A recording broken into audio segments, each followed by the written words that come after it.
음식에 담긴 재미있는 과학 이야기 듣는 시간입니다. 푸드톡톡 오늘도 이혜리 기자와 함께하겠습니다. 안녕하세요. 안녕하세요. 네, 벌써 날씨가 많이 쌀쌀해졌어요. 이렇게 쌀쌀해진 날씨를 보니까 올해 김장철이 벌써 돌아왔다는 생각이 네. 드는데요. 저 같은 경우도 할머니께서 매년 김치를 담가주시는데 김장 준비를 하고 계시더라고요. 이렇게 겨우내 먹을 김치를 준비하는 분들 많이 계실 것 같은데요. 그래서 오늘은 이와 관련한 이야기를 준비하셨다고요? 네, 사실 김치는 뭐 수식어가 필요 없는 음식이죠. 네. 우리나라를 대표하는 음식이자 뭐 발효과학의 결정체다 이렇게 표현을 하기도 하는데요. 그래서 오늘은 이 과학적인 음식의 끝판왕 김치에 대해서 네. 이야기 나눠보겠습니다. 두 앵커는 김치하면 뭐가 가장 먼저 떠오르나요? 저는 Do you know 김치 이러잖아요. 네. 해외 유명 인사가 한국을 방문하면 무조건 물어볼 만큼 우리나라의 어떤 대표적인 음식이다 이런 생각이 드는데요. 네, 이렇게 우리나라를 대표하는 음식인 이유가 풍부한 유산균 때문 아닐까요? 네, 맞습니다. 그렇다면 김치 안에는 얼마만큼의 유산균이 들어있을까요? 한 수십, 수백만 개 정도 되지 않을까요? 네, 오. 정말 많을 것 같은데요. 네, 그래요. 제가 말씀드릴게요. 네. 잘 익은 김치 1g을 기준으로 1억 개의 유산균이 들어있다고 아유, 엄청 합니다. 많네요. 네. 와, 그리고 정말 종류만으로도 뭐 네. 200종에 달한다고 하네요. 와, 200종 1억 개라니 정말 다양한 유산균이 김치 안에는 많이 들어있네요. 네. 그럼 김치 1g 먹으면은 그 안에 유산균 1억 개가 들어있다 이런 말씀이시잖아요. 네. 그만큼 대단하다는 생각이 드는데요. 자, 그런데 김치가 어떤 조건에서 발효되느냐에 따라서 만들어지는 유산균의 양, 종류가 달라진다면서요? 네, 맞습니다. 네. 김치를 어느 온도에서 혹은 어느 정도의 염도에서 발효하느냐에 따라서 유산균의 종류도 달라지고 뭐 개수도 달라지는데요. 이것 때문에 김치의 맛에도 또 변화가 생겨요. 왜 친구 집에 가서 먹어본 김치하고 우리 집 김치 맛이 다르잖아요. 네, 그렇죠. 김치 맛은 집집마다 다 다른데 이게 재료 때문만이 아니라 유산균 차이일 수도 있다는 건가요? 네, 맞습니다. 물론 뭐 집집마다 어떤 젓갈을 더 넣고 뭐 어떤 재료를 더 첨가하고 이런 조리법도 다 다르겠지만 똑같은 재료법으로 똑같은 조리법으로 만든다고 하더라도 발효하는 조건에 따라서 유산균이 다르게 형성되고 이에 따라서 맛도 차이가 나게 되는 거죠. 네. 김치가 발효하는데 뭐 온도, 염도가 중요하다고 하셨는데 그러면 유산균 종류에 따른 어떤 맛이 또 다른 게 있는 건가요? 네, 유산균 자체의 맛이 있는 건 아니에요. 유산균은 일종의 세균이죠. 김치 안에서 여러 가지 활동, 뭐 당을 분해한다거나 이런 대사 활동을 끊임없이 하는데 그런 활동을 하면서 산물, 어떤 특정한 물질이 만들어지는 거거든요. 예를 들면 어떤 유산균은 신맛을 내는 물질을 만들기도 하고 어떤 유산균은 시원한 단맛을 내는 물질을 만들기도 합니다. 네, 그럼 유달리 신맛을 내는 김치에는 신맛을 내는 물질을 만드는 그런 유산균이 많이 들어있구나라고 생각하면 되겠네요. 네, 그렇죠. 근데 반대로 생각하면 네. 나는 뭐 신맛 나는 김치가 좋아, 신김치가 좋아라고 하면 신맛을 만들어내는 유산균이 잘 자랄 수 있도록 그 조건을 만들어주면 되는 거죠. 그러네요. 그럼 앞서 얘기한 대로 그 어떤 발효의 온도나 염도를 조절하면 그런 일이 가능해지는 거죠? 네, 그렇죠. 오앵커 요즘 유행어를 좀 빌려서 얘기하자면 네. 응용력 정말 그레이시네요. 살려야죠, 제대로. Great! 이렇게 해주셔야죠. 네, 맞습니다. 응용력 정말 칭찬하고 네. 싶은데요.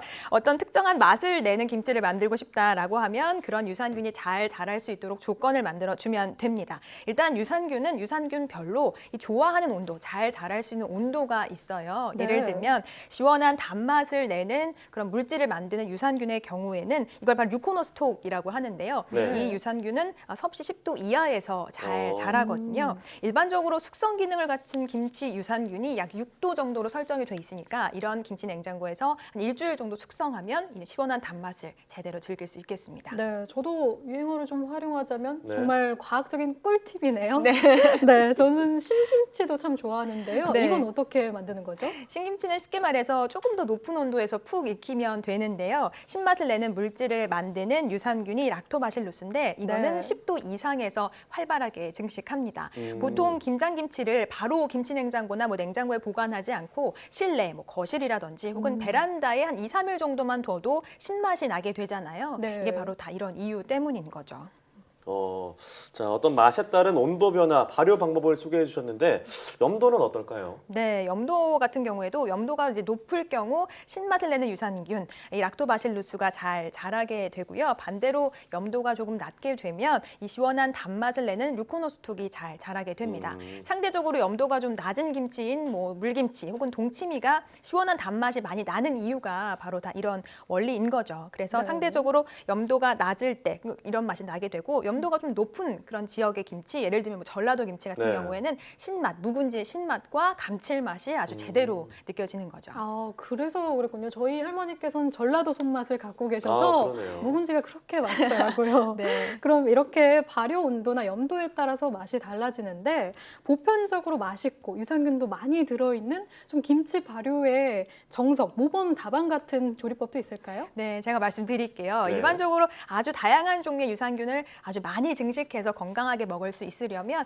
약 4에서 6도 정도 온도에서 일주일 정도 발효하는 것을 추천하겠습니다. 네. 그런 온도에서 발효했을 때 아까 처음에 말씀드린 1g당 1억 마리계의 아주 최대 유산균이 만들어질 수 있는데요. 그 후부터는 또 유산균 수가 조금씩 줄어들기도 하고요. 아, 유산균이 줄어들기도 하는 네, 너무 숙성되면 유산균이 또 죽게 되거든요. 또 하나 말씀드리고 싶은 거는 염도의 경우에도 염도가 너무 높으면 유산균이 잘 자라지 못해요. 그래서 염도는 좀 적당히 조금 좀 저염으로 만드는 게 좋은데요.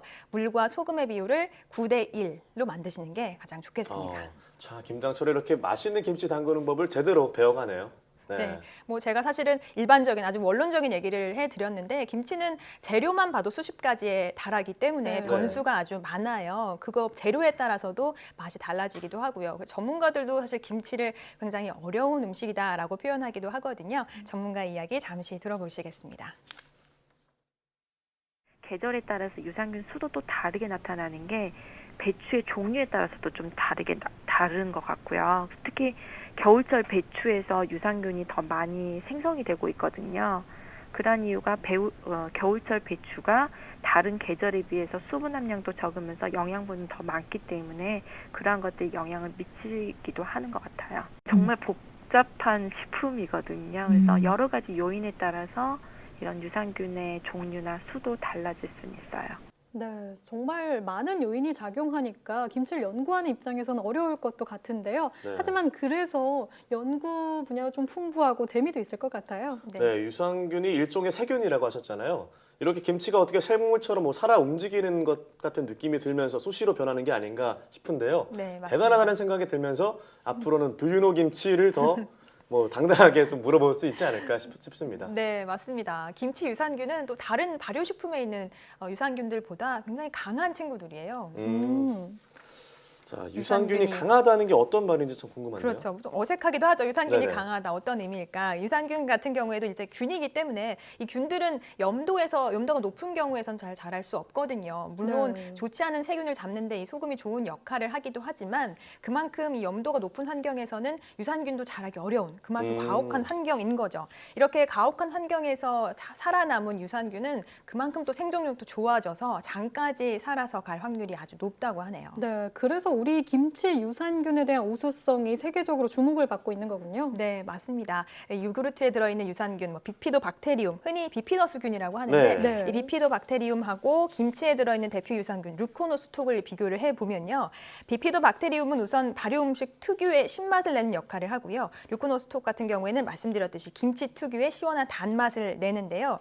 요구르트에 들어있는 유산균은 동물성이고 김치에 들어있는 유산균은 식물성으로 볼 수 있습니다. 네. 물론 뭐 두 유산균 가운데 어느 유산균이 더 생존력이 강한지를 뭐 비교한 연구는 아직 없지만 전문가들은 일반적으로 동물성 유산균보다는 식물성 유산균이 더 생존력이 강하다라고 보고 있습니다.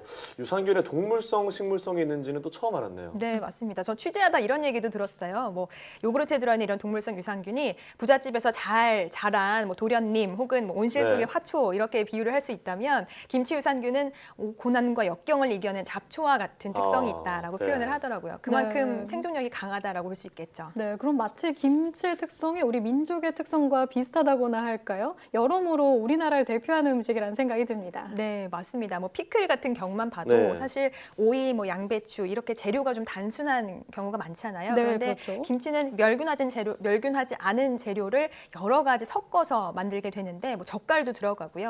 이런 재료들이 이 유산균에게 먹이가 되는 거죠. 단백질, 탄수화물, 먹이를 공급을 하면서 우리 김치 유산균은 아주 종류도 다양해지고 또 풍부하게 다른 발효 음식에 비해서 아주 풍성하다라고 볼 수 있겠습니다. 네, 저희가 매일 먹는 게 이 김치인데 오늘 어떻게 김치의 우수성에 대해서 다시 생각해 보는 계기가 된 것 같습니다. 오늘 말씀 고맙습니다.